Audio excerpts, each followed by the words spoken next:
नमस्कार दोस्तों, क्या आपने कभी महसूस किया है कि जीवन के कुछ क्षेत्रों में आपको अजीब सा अधूरापन या विरक्ति महसूस होती है? क्या आपको कभी ऐसा लगता है कि कुछ चीजों में आपकी स्वाभाविक रुचि नहीं है, जैसे मानो आपने पहले ही उन अनुभवों को जिया हो? यह प्रभाव केतु का हो सकता है। केतु के रहस्यमयी तथा गूढ़ प्रभावों को समझने के लिए वीडियो को अंत तक जरूर देखें। केतु, जो एक छाया ग्रह है, अलगाव, वैराग्य और गहन आध्यात्मिक जागृति का कारक माना जाता है। केतु आपको मोक्ष की तरफ ले जाना चाहता है। आध्यात्मिक उत्थान, संत, योगी, संन्यास, ध्यान लगाना, अवचेतन मन में झांकना, दार्शनिकता, इन सब का कारक केतु होता है। यह जिस भी भाव में स्थित होता है, वहां केतु की उपस्थिति इस बात का संकेत देती है कि उस भाव से संबंधित कार्यों में आपने पिछले जन्म में काफी अनुभव लिया था, वहां पर अपना काफी समय और मेहनत को खर्च किया था। इसलिए इस जीवन में उस भाव की चीजों से आप असंतुष्टि महसूस कर सकते हैं, उन चीजों की आलोचना कर सकते हैं। वहां आपको विरक्ति या अस्वीकृति का अनुभव होता है। यह प्रभाव नकारात्मक नहीं होता, बल्कि व्यक्ति को भौतिक सुखों से अलग कर आंतरिक आत्मजागृति की ओर ले जाता है। केतु एक रहस्यमयी गुरु की तरह कार्य करता है, जो गहरी समझ, एकांत और जीवन में अधूरेपन की भावना लाता है, खासकर उस भाव में जहां यह स्थित होता है। यदि हम प्रत्येक भाव में केतु की ऊर्जा को समझें, तो हम इसके सबक सीख कर अपने आध्यात्मिक विकास में इसका सही उपयोग कर सकते हैं। पहले भाव में केतु स्वयं की पहचान और आत्म छवि। यदि केतु पहले भाव में स्थित हो, तो व्यक्ति को अपनी पहचान को लेकर संघर्ष करना पड़ सकता है। जीवन का उद्देश्य समझने में कठिनाई होती है और भीतर एक खालीपन का अनुभव होता है। ऐसे जातक अक्सर अपनी भावनाओं से कटे या दूसरों द्वारा गलत समझे जाने का अनुभव करते हैं। आत्म छवि और भौतिक उपस्थिति के प्रति उदासीनता बनी रहती है। इनका स्वभाव रहस्यमयी, अंतर्मुखी या आध्यात्मिक झुकाव वाला हो सकता है। यह स्थिति उन्हें आत्मखोज की ओर प्रेरित करती है और अहंकार से मुक्त होने का पाठ सिखाती है। दूसरे भाव में केतु धन और पारिवारिक संबंध। दूसरे भाव में केतु धन के प्रति एक अलग दृष्टिकोण प्रदान करता है। ऐसे जातक अच्छा धन अर्जित कर सकते हैं, लेकिन भौतिक संपत्ति में अधिक रुचि या संतोष महसूस नहीं करते। धन संबंधी उतार चढ़ाव देखने को भी मिलते हैं। इनकी वाणी ज्ञानपूर्ण होती है, लेकिन कभी कभी कठोर या सीधी होने के कारण गलत फहमियां पैदा कर सकती है। पारिवारिक संबंधों में भावनात्मक दूरी महसूस हो सकती है। पारंपरिक पारिवारिक मूल्यों पर प्रश्न उठते हैं और अभिव्यक्ति में कठिनाई हो सकती है। तीसरे भाव में भाई बहन और सामाजिक जीवन। केतु तीसरे भाव में जातक को साहसी और स्वतंत्र बनाता है, परंतु अपनी योजनाओं की सही दिशा रख पाने में परेशानी अनुभव कराता है। मित्रता, सामाजिक मेलजोल और शौकों में अरुचि लाता है। भाई बहनों से संबंध कमजोर या दूर हो सकते हैं। व्यक्ति अपनी बौद्धिक क्षमता के बावजूद विचारों को खुलकर व्यक्त करने से कतराता है। इनकी बातचीत असामान्य हो सकती है और अक्सर रहस्य, ज्योतिष या गुप्त ज्ञान से जुड़ी होती है। ऐसे लोग सामाजिक जीवन की बजाय एकांत में रहना अधिक पसंद करते हैं। चौथे भाव में केतु घर और भावनात्मक सुरक्षा। इस भाव में केतु होने पर व्यक्ति अपने घर, माता या जन्म स्थान से भावनात्मक रूप से कटा हुआ महसूस करता है। घर पर भी प्रवासी जैसा अनुभव हो सकता है। चतुर्थ भाव में केतु जातक को घर और मातृ प्रेम से दूर करने की प्रवृत्ति देता है। ऐसे लोग घर में बेचैनी महसूस कर सकते हैं, जीवन में ज्यादा यात्राएं कर सकते हैं।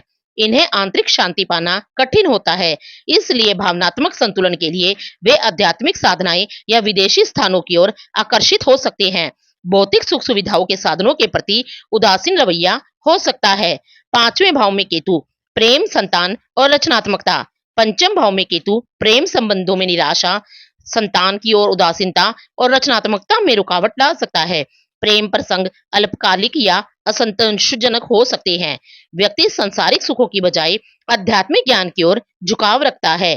पंचम भाव में केतु एक रहस्यमय प्रभाव देता है, जिससे जातक को गहरी अंतर्दृष्टि और रचनात्मक प्रतिभा प्राप्त होती है। इनका झुकाव ज्योतिष, पूर्व जन्म संबंधी अध्ययन या आध्यात्मिक साधनाओं की ओर अधिक होता है।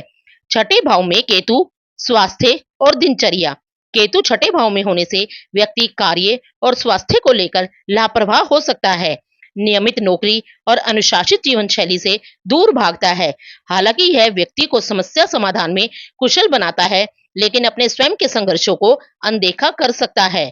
छठे भाव में केतु जातक को मजबूत इच्छा शक्ति के साथ कठिनाइयों पर विजय पाने की अक्षमता देता है। ऐसे लोग गुप्त शत्रुओं या रहस्यमय स्वास्थ्य समस्याओं का सामना कर सकते हैं। इस स्थिति के कारण वे स्वाभाविक रूप से उपचार, वैकल्पिक चिकित्सा या आध्यात्मिक साधनाओं की ओर आकर्षित होते हैं।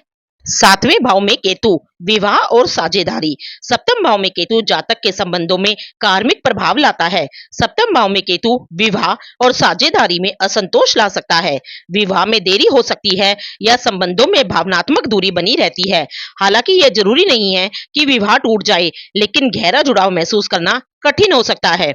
इस योग के कारण व्यक्ति संबंधों को आध्यात्मिक दृष्टिकोण से देखने लगता है और अकेले रहना साथी के साथ रहने से अधिक पसंद कर सकता है। आठवें भाव में केतु, रहस्य, परिवर्तन और गूढ़ ज्ञान। अष्टम भाव में केतु की स्थिति को इसकी सबसे शक्तिशाली स्थितियों में से एक माना जाता है। अष्टम भाव में केतु व्यक्ति को गूढ़ ज्ञान, आध्यात्मिकता और रहस्यमय विषयों की ओर आकर्षित करता है, लेकिन धन संपत्ति, उत्तराधिकार या ससुराल पक्ष से जुड़े मामलों में उदासीनता देखने को मिलती है। ऐसे लोग अक्सर अचानक जीवन परिवर्तन और आध्यात्मिक जागृति का अनुभव करते हैं। इनका झुकाव रहस्यवाद, तंत्र या शोध आधारित कैरियर की ओर हो सकता है। नौवें भाव में केतु, धर्म, दर्शन और पिता का प्रभाव। नवम भाव में केतु धार्मिक मान्यताओं को लेकर भ्रम की स्थिति पैदा करता है।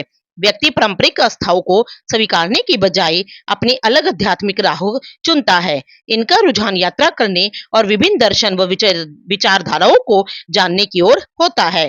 पिता से संबंध संभालने से कमजोर हो सकते हैं। 10वें भाव में केतु, कैरियर, प्रतिष्ठा और सामाजिक छवि। केतु दशम भाव में होने पर व्यक्ति कैरियर और सामाजिक पहचान को लेकर असंतोष महसूस करता है।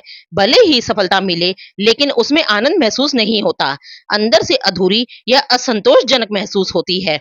ऐसे व्यक्ति कैरियर में बार बार बदलाव का अनुभव कर सकते हैं और अपने सच्चे उद्देश्य को खोजने में संघर्ष करते हैं।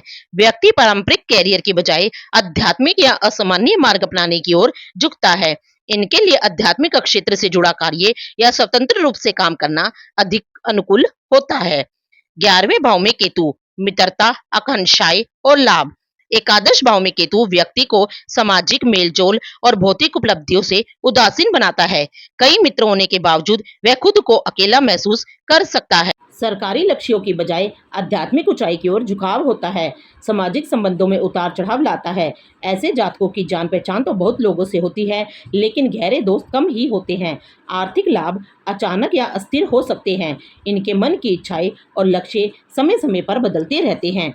12वें भाव में केतु, मोक्ष, आत्मनिरीक्षण और त्याग। द्वादश भाव में केतु की स्थिति आध्यात्मिक विकास के लिए सर्वोत्तम मानी जाती है। यहाँ केतु व्यक्ति को गहरी आध्यात्मिक खोज, ध्यान और परोपकार की ओर ले जाता है। सांसारिक सुखों से विरक्ति महसूस होती है, एकांत प्रियता बढ़ जाती है और विदेश यात्रा या संन्यास की इच्छा प्रबल हो सकती है। यह योग मोक्ष और गहरी आध्यात्मिक बुद्धि का संकेत देता है, लेकिन अवचेतन भय या अनसुलझे मानसिक मुद्दे भी उत्पन्न हो सकते हैं। केतु का उद्देश्य और उसकी शिक्षा। केतु केवल असंतोष नहीं लाता, बल्कि हमें आत्मिक विकास की ओर प्रेरित करता है। यह उन क्षेत्रों से हमारा मोह भंग करता है जहां हम भटक सकते थे। इसके प्रभाव को समझकर हम इसे आत्म जागृति और आध्यात्मिक उत्थान का साधन बना सकते हैं। केतु हमें सिखाता है कि त्याग ही सच्चे ज्ञान का मार्ग है। यह जीवन में चुनौतियां, विरक्ति और भ्रम ला सकता है, लेकिन अंततः यह हमें आत्मबोध और आध्यात्मिक जागृति की ओर मार्गदर्शित करता है। हो तो इस वीडियो को लाइक, शेयर एंड चैनल को सब्सक्राइब जरूर कीजिएगा।